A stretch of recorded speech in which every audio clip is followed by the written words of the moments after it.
We left the trading post on the French Broad in the autumn of 1817, bound for the higher ridges where settlers swore their stock had been taken by something they called the Wampus Cat. From the first night, the laurel hollows held a watchful silence, and every lantern seemed to throw a question into the dark. We were 5 men, 2 hunters skilled with long rifles, a surveyor with chain and compass, a backwoods ranger, and myself, who set out on foot and by pack horse to the upper Appalachian hollows in October. Our packs bore salted pork, flour, spare flints, tallow lanterns, and a supply of nails and cordage for repairs. Our stated purpose was to trace the killings of hogs and cattle and to mark the trails where they occurred. Daniel and Elias were the hunters, slender as catamounts themselves, each bearing a walnut-stocked long rifle that had been fitted with patched leather and a sling. Samuel, the surveyor, went with a Gunter's chain coiled at his hip and a brass compass that he consulted as if conversing with a sober friend.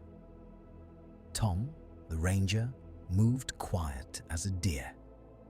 He knew the hollows by the sound of wind in hemlock and the way moss slumped on stones. He led the pack horse and watched the gullies for sign.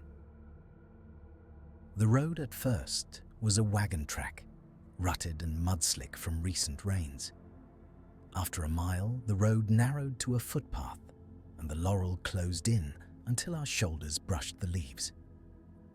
The air tasted of wet earth and old leaves. My fingers stiffened despite gloves. We moved with measured economy, for the game we sought was set to take on moonless nights and to vanish at the sound of dogs. Samuel measured our courses when the country opened, counting paces and laying off chain, calling out bearings in degrees that we set down and blazed with a hatchet. We marked each killing with a simple sign, a notch on a sapling and a smear of tarred cloth tied to a low branch so others might follow. The settlers' reports were huddled together at the trading post. Hogs found torn and cattle gone, tracks too large for a fox and too much like a hound to be ordinary. It was for these tracks we searched, prints that had been measured at dawn and left for us in letters and scraps. The first day's climb took us to a ridge where the maples had set a blaze of red. We made a lean camp beneath the wind-thinned copse, salted pork on a spit, and hardtack softened in coffee. The pack horse browsed on late grasses, and the men tended to leather and iron. I tended the compass case and refilled the lantern's grease, while Samuel set his chain for the morrow's work. Conversation was sparse, made of small things, the clicking of chain, the soft scrape of a file on a flint, the creak of harness, for the land seemed to press attention from us. At dusk, we stationed our watch by turns. Tom took the first, his face a shadow beneath his hat. Daniel and Elias slept near the meat. I could not sleep on that first night, for the hollows had a way of shifting sound. Once, only a furlong away, something moved among the laurel and stilled as though listening. It was not the sound of a dog or deer, it had weight and deliberation. We sat up, lanterns lit, rifles across knees, and peered into a dark that would accept no easy answer. Samuel read the compass again and murmured of bearings. Tom touched my sleeve and pointed toward the deeper ridge. We had come to mark trails and record evidence.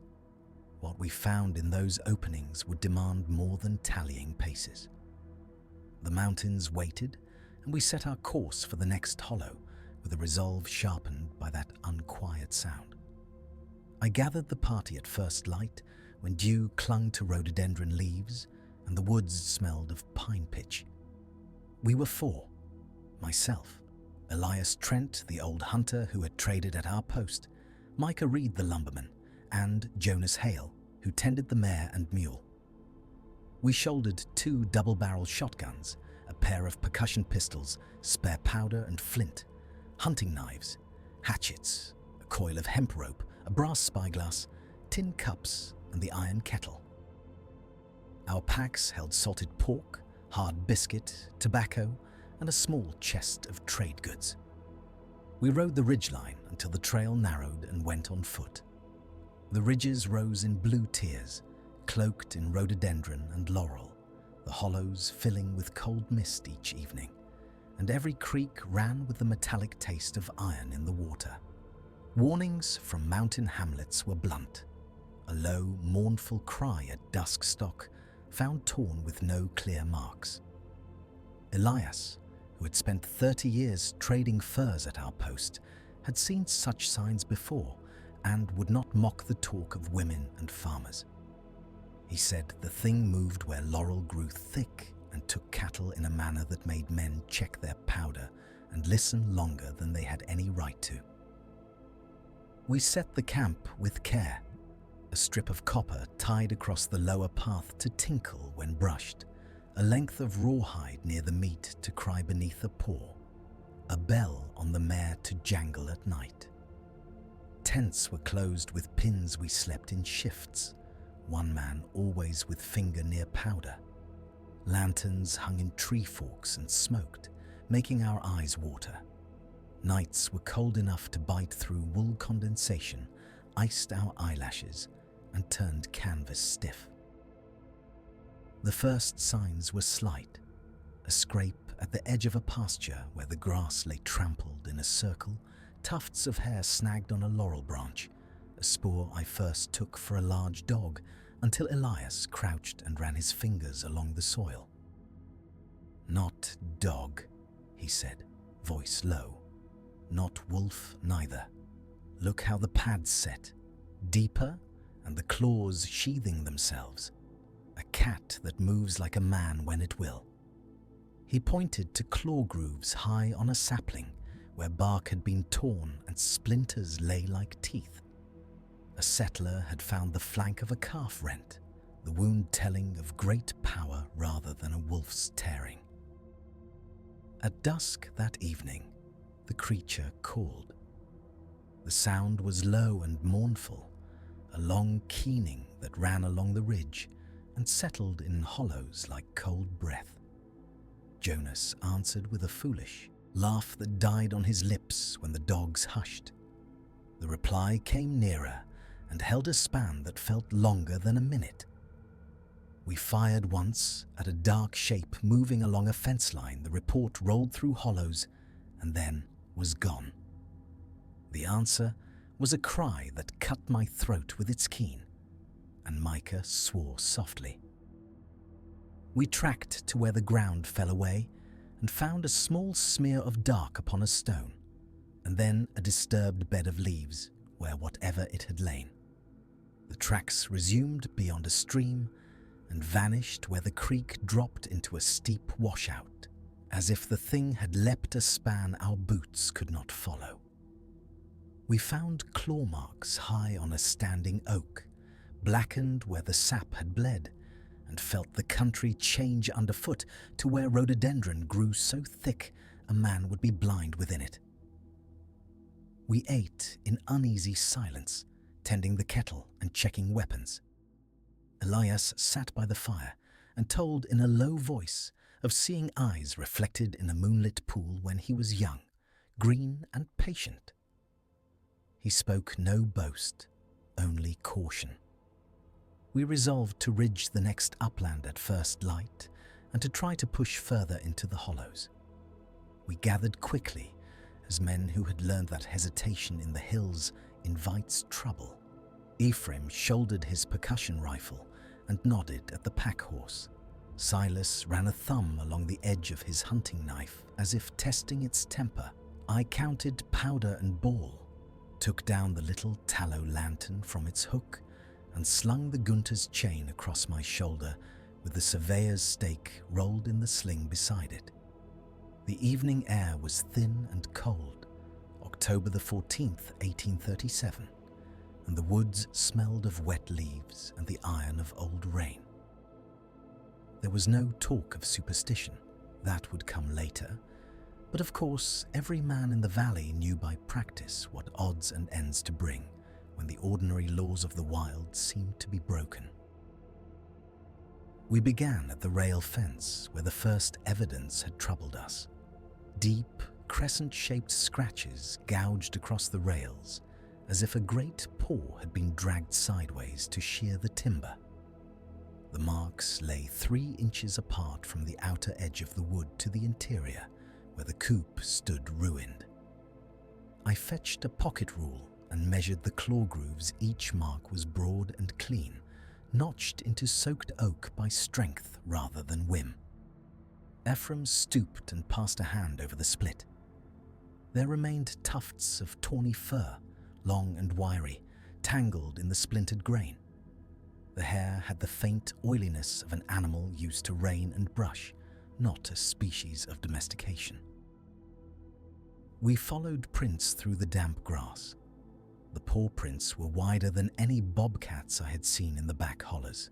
Each pad measured fully 5 inches across by my rule, and the stride was long for the depth of the ground, suggesting bulk and a stride not broken by the slope. The dogs, stabled upwind, were not at ease. They whined and nosed at the gate, but would not go close. In the yard, the fowl lay scattered as if a confetti of feathers had been blown through. The coop, no pools of blood, no torn carcasses left whole, only feathers and the empty plasticity of absence. One of the pack horses we had left picketed returned with its rump torn and hair ruffled as if great claws had raked at it. There were no teeth marks to show where a wolf or bear had held. Silas knelt and ran his hand along the ragged hide.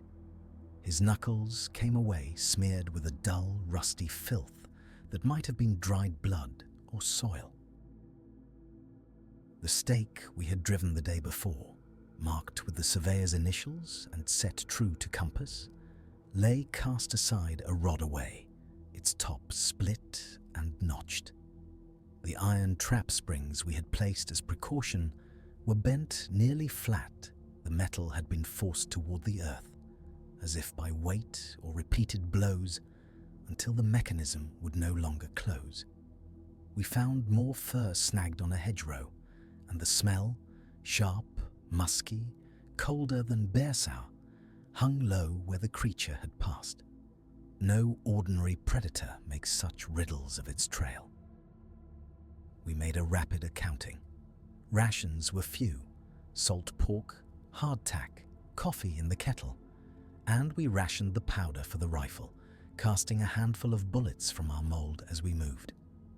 Ephraim took a strap of the harness and lashed one of the broken rails to his pack for a makeshift club.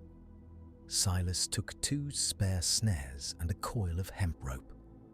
We had lanterns and flints, a small tin spirit lamp, an axe for clearing, and the surveyor's compass for keeping our bearings in the gloom.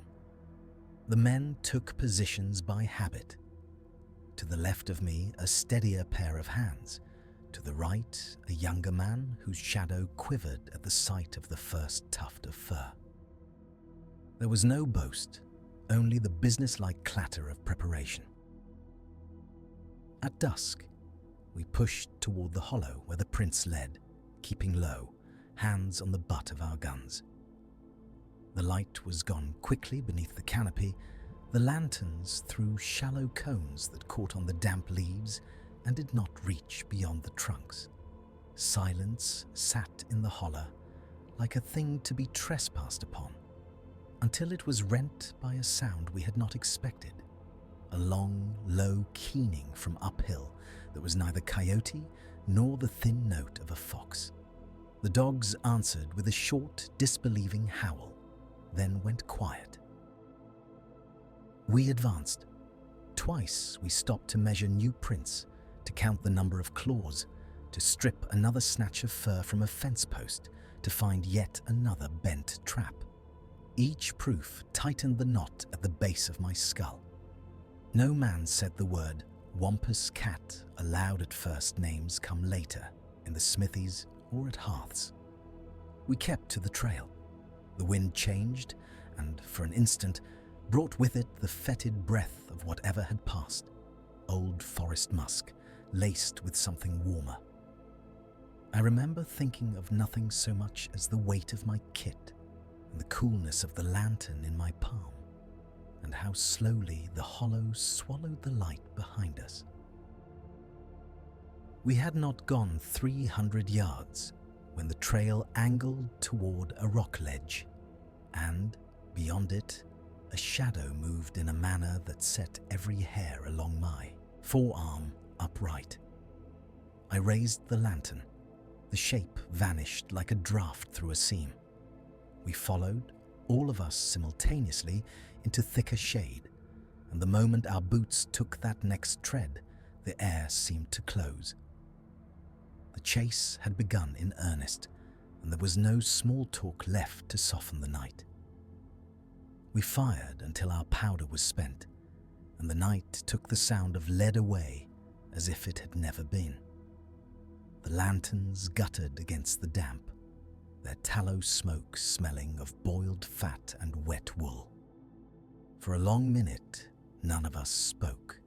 Only the wind moved, stirring the oak leaves and the laurel where those two eyes had stood like coals.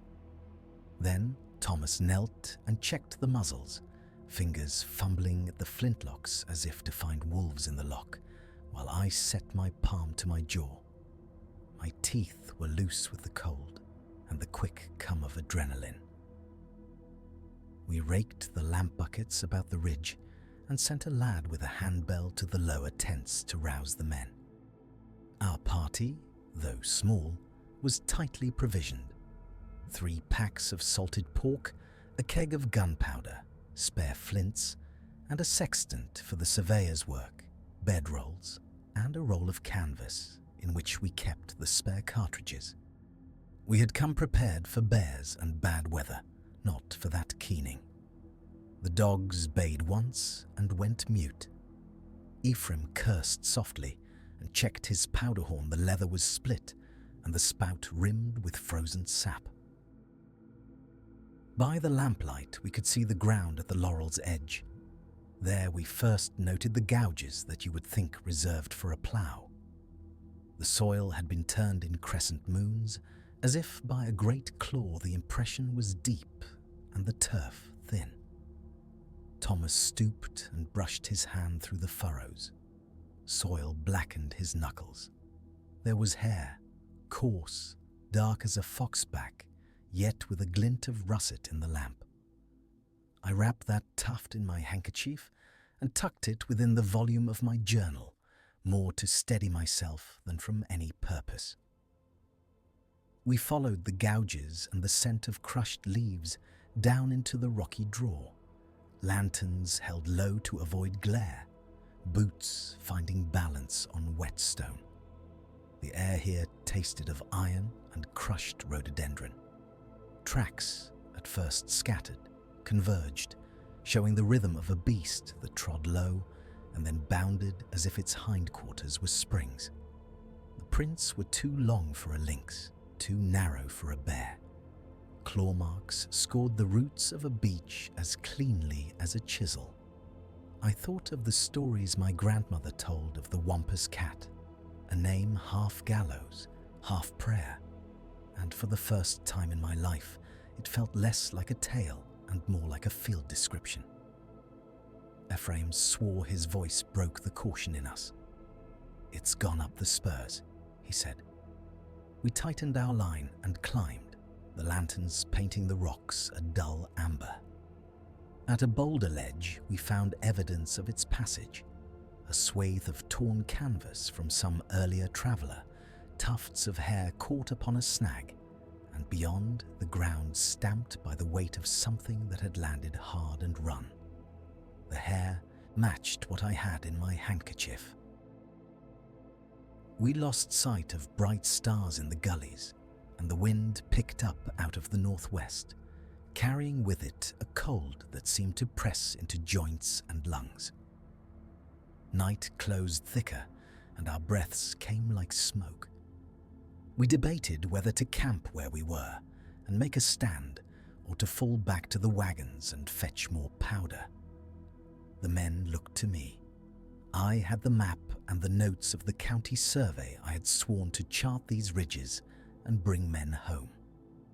We agreed to press on at cautious intervals, leaving sentries and placing a line of small snares and bells, not traps to slay, but alarms to let us know if the creature returned. At about 2 in the morning, when the watch had turned and I was rubbing my eyes with the heel of my hand, the sound rose again. That long, keening caterwaul, farther and yet impossibly near, as though it threaded the valley. This time it was answered by the cry of our hounds. Sharp, then torn off. Lanterns flashed to life and men stumbled to arms. Leather cracked as flints were struck. We could hear the quick crash of something moving through brush, a heavy spring of body, and the sound of rock struck by a blunt paw. One of the lads came toward me, pale and smeared with dirt, saying in a hushed voice that a hound was lost, and a man had taken a claw upon his forearm, where the skin bled in a thin line. We held fast, firing 2 shots into the dark to warn and to wound, and the creature answered with a set of screams that rattled my ribs. Then silence, broken only by the wind and the distant roll of a stream. We made for the draw at dawn, following the trail of overturned soil. The saplings snapped as if by wind, but too neatly spaced to be mere weather. At the mouth of a cave, half hidden by laurel, the earth bore the imprint of a shoulder, as if something had leaned there to listen. We made camp that day with more men on watch than we had provisions to spare. The wagons were brought within arm's reach and the barrels chained. 2 of us, Thomas and I, took turns keeping the journal while our mates mended the ripped canvas and bound Ephraim's arm. The old stories would grow in the taverns. Some would cut the hair into charms, some would laugh. The maps we drew, however, bore new notations. Gouges, tracks, a sketch of a hind leg that looked more like a spring than bone. When we set out at first light to follow the draw farther, the mouth of it was empty as a held breath. But the marks upon the stones remained, and each man who had seen them carried back a weight as measurable as a pack of lead. We did not speak of what the creature might be, and yet none of us returned to sleep as we had before. The ridge kept its secret close as we moved on into the laurel and upward, and I found myself writing this by daylight, because the night had told me less than it had shown. The pursuit continued, and the answer, when it came, would demand more than powder and courage. We carried off our wounded horse, counted losses of hogs and a few ruined rails, and the men swore never to follow that ridge at dusk again. The animal's flank still trembled beneath the blanket. When we bound it to the pack saddle, the smell of blood and musk was a low, constant thing that morning, mingling with wet leaves and the smoke of a kettle left half full on the hearth. We lashed what we could. My journal, the compass that had guided us out of the lowland, a spare flint and an extra pound of shot, and set to the sober business of making sense with what hands and eyes allowed. I measured the prints by the length of a twine I had in my pouch, marking each interval with the nib of my quill.